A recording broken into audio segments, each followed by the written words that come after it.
from Camellia, South Australia, and today I'm going to give you a demo on how to graft camellias. I will talk you through the tools that are needed. Just a nice pair of sharp secateurs, some wire which will bend into a frame, texture and label, a nice sharp knife, some budding tape, a hammer, rubber bands, and I use a headlamp.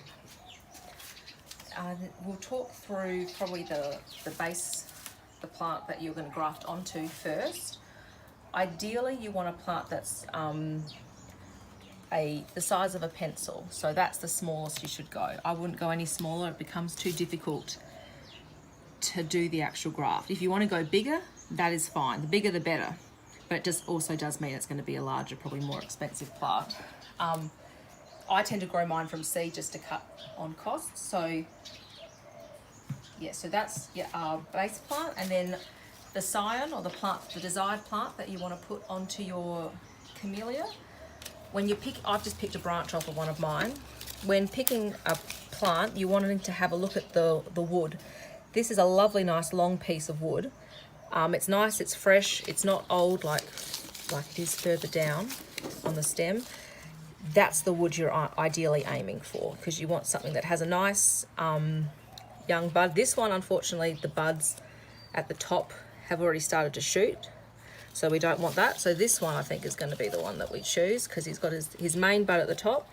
He's got a flower bud on there, so we'll take that off. But you don't want that bud to have already started to shoot. If that's happened, it's too late. So we're going to cut him off. Now the reason that bud will start to shoot is because the best time to take grafts is in August. So if you're taking it a bit late, maybe in mid-September, that's when camellias put their most growth on. And that's why that bud's going to start elongating and getting longer. So August, anytime in August, maybe the first week of September, but no more. So what I'm going to do is I'm going to pick all these leaves off, because they are not going to help us at all. I'm going to cut the top leaves there. Now we've got all this lovely growth, so I am going to cut him, I think maybe there. Yep, just above the node. So he's been cut. Now I'm going to put my glasses on, because it does help. What we're going to try and do with this graft is we're going to try and shape it into a wedge. So I've got a little picture. That's going to be the base in a wedge shape. So at the moment it's round, but we're wanting to get that wedge. So you cut on a slight angle, so you're creating that wedge. Just gently peeling it back. Again on that side. So yeah, you've got one side that is thinner than the other, and you're getting a very, very subtle, but there is a wedge shape there. And if it's a little bit untidy, I tend to just neaten that up a little bit, but that's the wedge. So that's the scion ready to go. Now we'll go to the main plant, and unfortunately it's going to be the end of the road for this plant. So I do a nice cut, slight angle, and we discard him. He is no longer needed. I'm going to just neaten up where I cut in case something was uneven. And actually this has got a good... So the trick with grafting, the main thing you're wanting to do is line up your cambium layers.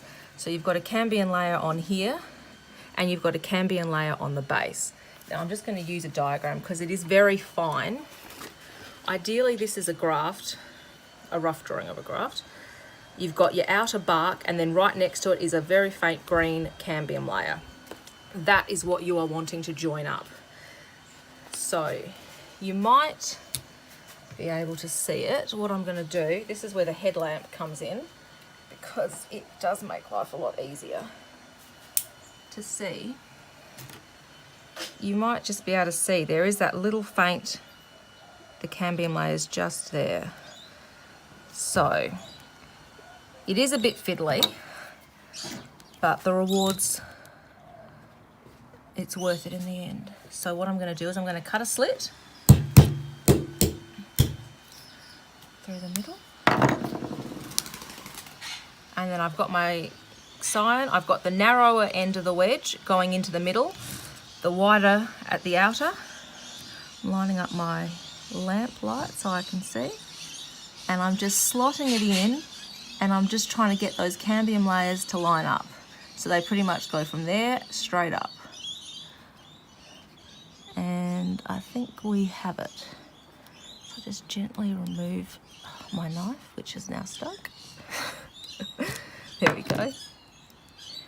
I'll just adjust. But yeah, that's in, and that is looking pretty good. So this is where the budding tape comes in.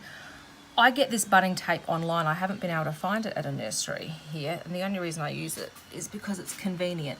You can buy budding tape at any good garden centre. It's just that you have to tie it into a knot. This one, I can just wrap it around and pull it off and it stays in shape. So ideally, we're just trying to keep that nice and tight.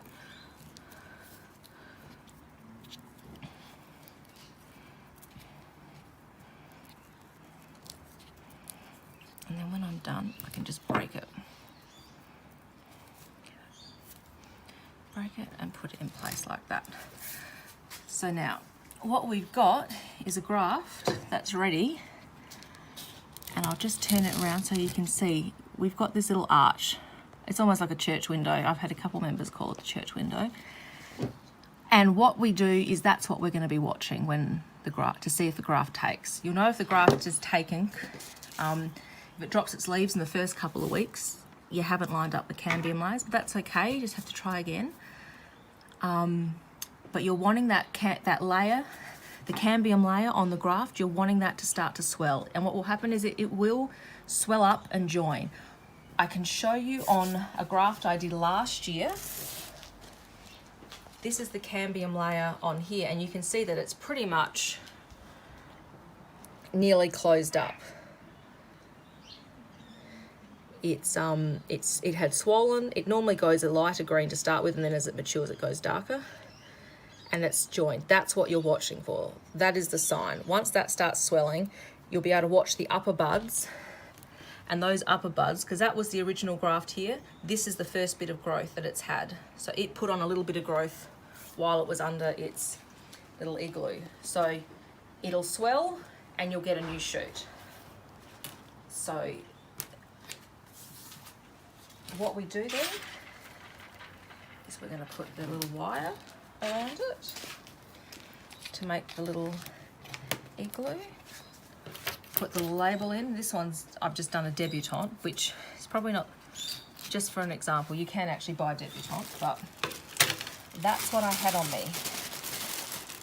Now this is a bag, I like to use a clear bag because then that way you can see it, you're not having to lift the bag on and off to see what the callousing's doing. This is actually an appetizer bag, so normally in June or July I start collecting them because it's just normally is a perfect fit and you're able to look in. I always use at least 2 or 3 rubber bands because they always break, and I would advise keeping an eye on the rubber bands because they have been known to snap. But he is now in his little igloo. None of the sides are touching the plant, and he will stay in there. You do the graft in August, he will stay in there hopefully till about the end of October. It can vary depending on what the weather does.